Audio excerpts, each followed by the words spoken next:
आइए बच्चों, अब हम हिंदी बाल भारती पाठ्य पुस्तक के अंतर्गत पाठ 11 आप लोग को दिख रहा है यहाँ पर।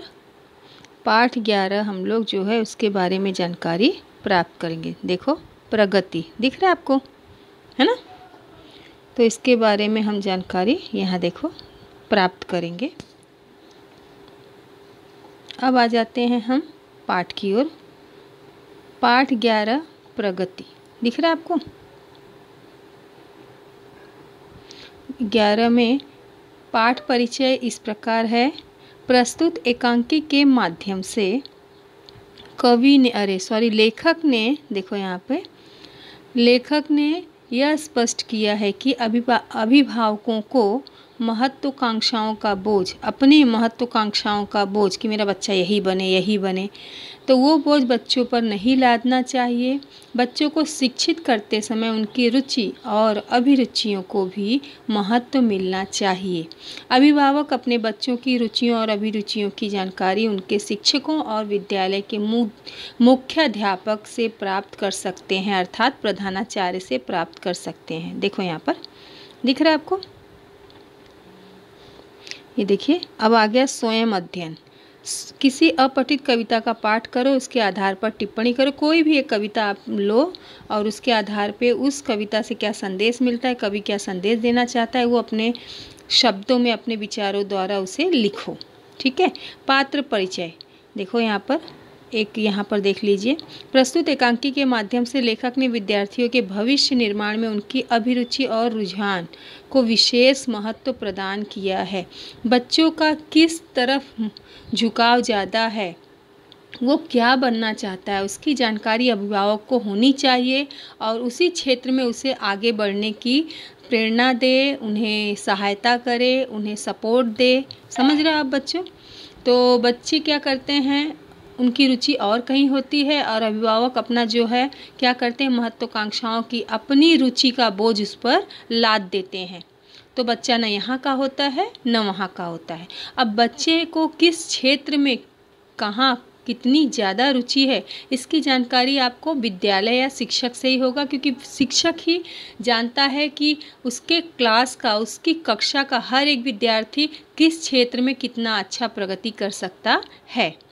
ठीक है। पात्र परिचय में आ जाते हैं। समीक्षा 9 साल की बेटी है। ज्ञानेश 12 साल का बेटा। माता पिता, बुआ, दादी, मामा और प्रधानाध्यापक, इन सब जो हैं पात्र परिचय हैं। इस एकांकी के क्या हैं, पात्र हैं। ठीक है। अब पहला दृश्य देखो, यहाँ पर दिख रहा है आपको। पहला दृश्य, दो बच्चे समीक्षा और ज्ञानेश। समीक्षा 4ठी कक्षा में और ज्ञानेश 7वीं में पढ़ रहा है। पर्दा खुलते ही एक मध्यम वर्ग के परिवार का दृश्य उपस्थित होता है। माँ अपने घरेलू कार्य में व्यस्त है। समीक्षा रोते हुए आगमन करती है। आगमन करना मतलब आना। ठीक है बच्चों, आगमन करना, आना। यहाँ पे पहला, बुआ जी क्या बात हुई। अब प्रश्नवाचक चिन्ह है, मतलब बुआ क्या कर रही है, प्रश्न कर रही है समीक्षा से। कौन सा आसमान टूट पड़ा जो रोए चली जा रही है। आसमान टूट पड़ना मतलब आफत आना, विपत्ति आना, यह मुहावरा है। ज्ञानेश ने मुझे मारा, समीक्षा बोली। माँ, यह तो मैं जानती हूँ। एक दिन की छुट्टी क्या आती है, मेरी तो शामत आ जाती है, मतलब मुझ में मुसीबत आ जाती है, मेरी परेशानी बढ़ जाती है। शामत आना एक मुहावरा है। सुबह से तुम्हारी तू मैं शुरू हुई है। तू मैं करना, आपस में झगड़ना। एक पल का चैन नहीं। क्यों मारा ज्ञानेश ने। समीक्षा, पापा ने मुझे बैडमिंटन का रैकेट लाके दिया था। मैंने रैकेट उसे नहीं दिया तो लगा मारने। बुआ जी, और तूने मार खा ली। बुआ जी गुस्से में बोले, क्यों तू मार खाई। समीक्षा, मैं उसे मारूंगी तो आप कहेंगी तुम छोटी हो, वह बड़ा है, बड़ों पर हाथ नहीं उठाना चाहिए, वरना मैं उसे वह मज़ा चखाती कि याद रखता। दादी हंस के बोली, अच्छा, रो मत रानी बेटी, मैं अभी उसे बुलाकर डांटती हूँ। ज्ञानेश, ओ ज्ञानेश। डरा डरा सा धीरे धीरे से ज्ञानेश आता है और कहता है, क्या माँ। देख रहे हो आप लोग बच्चों। माँ कहती है, मैंने तुझे 1000 बार कहा है कि बेटी छोटी बहन को मत सताया करो। क्यों मारा तुमने समीक्षा को?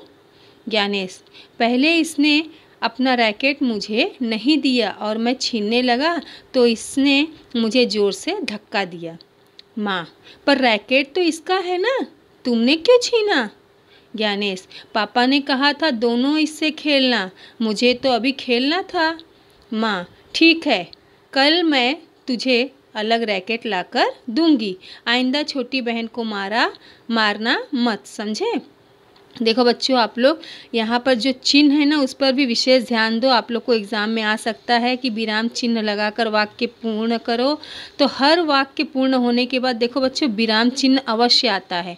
अगर कोई वाक्य लिखा है उसके आगे और पूर्ण विराम नहीं लगा है तो पूर्ण विराम अवश्य लगाओगे, ठीक है? और देखो कहीं कहीं पे आप लोग देखो, यहाँ पर देख रहे हो अल्प विराम, स्वल्प विराम सब लगे हुए हैं ना। यहाँ पे प्रश्नवाचक चिन्ह लगे हैं। तो ये सब चिन्हों का विशेष ध्यान दिया करो। हर वाक्य में कहाँ क्या लगता है। किसी का नाम पुकारते हैं तो उसके बाद विस्मय आदि बोधक चिन्ह लग जाता है। दो शब्दों के बीच में देख रहे हो आप लोग यहाँ पर ये चिन्ह जो लगा है।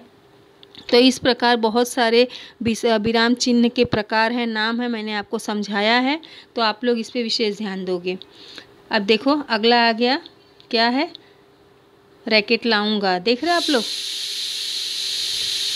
अब आ जाओ माँ, देखो बेटे जिद नहीं किया करते, प्यार से मेरा बेटा, मेरा अच्छा बेटा, माँ का कहना मानेगा ना। देखो अब 20 में आदि बोधक चिन्ह यहाँ पर लगा है। समीक्षा, चल हम दोनों खेलते हैं। ज्ञानेश कहता है, समीक्षा, हाँ चलो। माँ, चलो थोड़ी देर तो पिंड छूटा, मतलब जान छूटी। इस प्रकार हम पाठ को पढ़ेंगे। आप लोग इसके अगले 2 पेज को पढ़ोगे, ध्यान दोगे, पूरा पढ़ने में बहुत समय जाएगा। तो इस प्रकार एकांकी के माध्यम से प्रस्तुत पाठ में लेखक ने हमें क्या सीख दी है या क्या संदेश देना चाहता है, हमने उसे सीखा।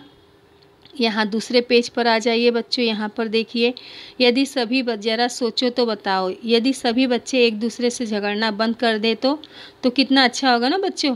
अगर आप लोग आपस में झगड़ा नहीं करोगे तो क्या होगा? आपस में मनमुटाव नहीं होगा, एक दूसरे से आप मुंह फुला कर नहीं बैठोगे, सबके बीच में प्रेम व्यवहार बना रहेगा, लोगों की सहायता करोगे, है ना, अच्छी बात हो जाएगी ना।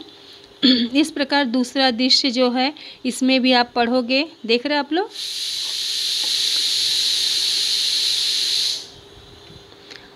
चलो हम लोग फटाफट पढ़ ही लेते हैं। माँ, दूसरा दृश्य है, घर में पति पत्नी बातचीत करते हुए, देख रहे हो आप लोग। माँ, देखो यहाँ पर, माँ, आप तो ऑफिस चले जाते हैं और मैं इन दोनों से तंग आ जाती हूँ, परेशान हो जाती हूँ। समीक्षा तो थोड़ा कहना मान भी लेती है, पर ज्ञानेश तो सारा दिन तोड़ फोड़ में लगा रहता है। पिताजी, समीक्षा शांत स्वभाव की है और वह जिज्ञासु और खोजी वृत्ति का है, पर ज्ञानेश थोड़ा गर्म मिजाज का है। माँ, ज्ञानेश तो हर समय कुछ न कुछ करता रहता है, कल बैठे बैठे टीवी का रिमोट खोल दिया। पिताजी, अच्छा, लेकिन क्यों? माँ, पूछा तो बताया, रिमोट कैसे चलता है देखना चाहता हूँ। पिताजी, अरे समझ लो कि उसमें जिज्ञासा कूट कूट कर भरी हुई है, बड़ा चुस्त और चंचल वृत्ति का है। मामा जी प्रवेश करते हैं। मामा जी, नमस्कार, क्या चल रहा है? देखो बच्चों आप लोग, हम लोग यहाँ पर पढ़ रहे हैं ना। ये पिताजी, आइए, बहुत दिनों के बाद याद आई बहन की। मामा जी, मैं ऑफिस के काम से 1 सप्ताह के लिए बाहर गया था। दीदी, बच्चे दिखाई नहीं दे रहे हैं। अरे यहीं कहीं खेल रहे होंगे, आप लोग बैठिए, मैं चाय लाती हूँ। चाय लेने अंदर जाती हैं माँ। पिताजी, आपकी बहन भी ज्ञानेश से परेशान है, थोड़ा नटखट है ना। वैसे अपना ज्ञानेश है बड़ा चुस्त, 50 बातें एक साथ पूछता है। बुआ जी, कई बार समीक्षा विज्ञान की बातें पूछने लगती है। समीक्षा किसकी बातें पूछती है? विज्ञान की। मुझे विज्ञान की ज़्यादा जानकारी नहीं है, बुआ जी कहती हैं। मामा जी, विज्ञान की ढेर सारी पुस्तकें मिलती हैं, इंटरनेट पर भी पढ़ना चाहिए। माँ, पढ़ना तो पड़ेगा, वरना ये बच्चे पता नहीं कब क्या पूछें। ज्ञानेश और समीक्षा दोनों अंदर आते हैं। तो प्रणाम मामा जी, देख रहे आप लोग। यहाँ पर। तो इस प्रकार ये पेज हमारा मामा जी, खुश रहो बच्चों, कैसे हो? समीक्षा, अच्छी हूँ मामा जी। मालूम है मामी जी से बात हुई तो उन्होंने बताया कि अनन्य भैया डॉक्टर बनेंगे। मामा जी, अच्छा ठीक है, डॉक्टर बनेगा तो हम सब उससे दवा लेंगे। आइए अगले पेज पे। मेरी कलम से पहले हम लोग देखते हैं। मेरी कलम से पाठ्य पुस्तक के किन्हीं 4-5 पंक्तियों को मराठी में अनुवाद करो और अंग्रेजी में लिप्यांतरण करो। बच्चों ये आप लोग को 5वीं में ही सिखाया गया है कि लिप्यांतरण कैसे करते हैं, है ना। लिप्यांतरण मतलब क्या होता है? अंग्रेजी हिंदी के शब्द को हूबहू इंग्लिश में लिखना, हिंदी के शब्द को हूबहू अंग्रेजी में लिखना। मैं बाद में इसके बारे में जानकारी दूंगी। ज्ञानेश, दवा तो बीमार लेते हैं, आप बीमार थोड़े हैं। सब हंसते हैं। इससे पूरे दिन बात करते रहो, यह थकेगा नहीं। दादी, ज्ञानेश मामा जी को बताओ तुम बड़े होकर क्या बनोगे? ज्ञानेश, बड़ा होकर मैं तो सेना में कप्तान बनूंगा। समीक्षा, मामा जी, बड़ी होकर मैं वैज्ञानिक बनूंगी। अब देखो बच्चों, दोनों बच्चों ने अपनी यहाँ पर इच्छा जाहिर की। तो जब जाहिर की है इच्छा तो पालक को उनका पूरा सहयोग करना चाहिए, उस क्षेत्र में उन्हें पूरी सहायता करनी चाहिए, जानकारी देनी चाहिए। मामा जी, शाबाश। ज्ञानेश, तुझे कप्तान और समीक्षा को वैज्ञानिक बनाएंगे। बच्चे अंदर चले जाते हैं। पिताजी पत्नी से, सुन लिया? आपके ज्ञानेश जी तो सेना में कप्तान बनेंगे और बिटिया वैज्ञानिक होगी। मामा जी, यह सेना में न जाने कब कप्तान बनेगा, घर में तो शैतान बना हुआ है। मामा जी, प्रधानाध्यापक से पता लगाना चाहिए कि बच्चे कौन कौन से क्षेत्र में सफल हो सकते हैं। पिताजी, ठीक है, आपकी राय दुरुस्त है। एक दिन बच्चों के स्कूल जाकर उनसे बात करूंगा। मामा जी, जरूर, मुझे भी बताइए। अच्छा नमस्कार, मैं चलता हूँ। अब तीसरा दृश्य। अब देखिए बच्चों, तीसरा दृश्य यहाँ पर देख रहे हैं। प्रधानाध्यापक का कक्ष, माँ और पिता उनके कक्ष में जाते हैं। देखिए यहाँ पर बच्चों एक जागरूक माता पिता का भी उदाहरण दिया गया है कि माता पिता कितने जागरूक हैं। माता पिता जी, नमस्कार। प्रधानाध्यापक, नमस्कार, बैठिए, कहिए कैसे आना हुआ? आज समय निकाला पिताजी, सोचा स्कूल जाकर बच्चों की प्रगति के बारे में पूछ लूं। प्रधानाध्यापक, हमें अभिभावकों के सहयोग की बहुत आवश्यकता होती है। आप लोगों की सहायता से विद्यालय की कई गतिविधियों को सुचारू रूप से चला सकते हैं। मामा, सर ज्ञानेश और समीक्षा की विशेष रुचि किन विषयों में है? प्रधानाध्यापक, ज्ञानेश खेलकूद अन्य गतिविधियों में बहुत तेज है, नेतृत्व के अच्छे गुण उसमें है। समीक्षा की रुचि तो विज्ञान में बहुत अधिक है।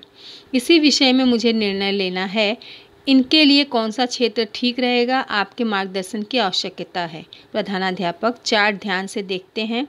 समीक्षा को विज्ञान में आगे बढ़ने देना ठीक होगा। पिताजी कहते हैं, क्या ज्ञानेश को अगले वर्ष सैनिक विद्यालय में भर्ती करना उचित होगा? माँ, इसके लिए क्या क्या करना पड़ेगा? प्रधानाध्यापक, मैं आपको जानकारी दे दूंगा, आप निश्चिंत रहिए। पिताजी, मैं आपका बहुत आभारी हूँ। प्रधानाध्यापक, आभार किस बात का? यह मेरा कर्तव्य है। मेरे स्कूल में पढ़ने वाला बच्चा प्रगति करे, इसमें मुझे ज़्यादा खुशी मेरे लिए और क्या हो सकती है। इस प्रकार माता पिता प्रधानाध्यापक जी के कक्ष से निकलते हैं। पर्दा बंद होता है। तो बच्चों, आप लोग यहाँ पर क्या सीखे? प्रगति के माध्यम से, इस पाठ के माध्यम से आपने क्या सीखा कि बच्चों को जिस क्षेत्र में रुचि है उसी में आगे बढ़ने देना चाहिए। अभिभावक को भी जागरूक होना चाहिए और बच्चों के विषय में जिस चीज़ की जानकारी उन्हें लेनी है उसके लिए उन्हें शिक्षक से बराबर मिलते रहना चाहिए, उनके संपर्क में रहना चाहिए। अब अगले वीडियो में हम लोग देखेंगे कि किस प्रकार हमें इसका स्वाध्याय कार्य करना है इस पाठ का, ठीक है। और इस पाठ में आप लोग देखो बच्चों, कारक या व्याकरण जो है क्या है, इसके बारे में मैं जानकारी दूंगी आपको, ठीक है। कारक किसे कहते हैं, उसके कितने भेद होते हैं, इसके बारे में हम जानकारी प्राप्त करेंगे। धन्यवाद।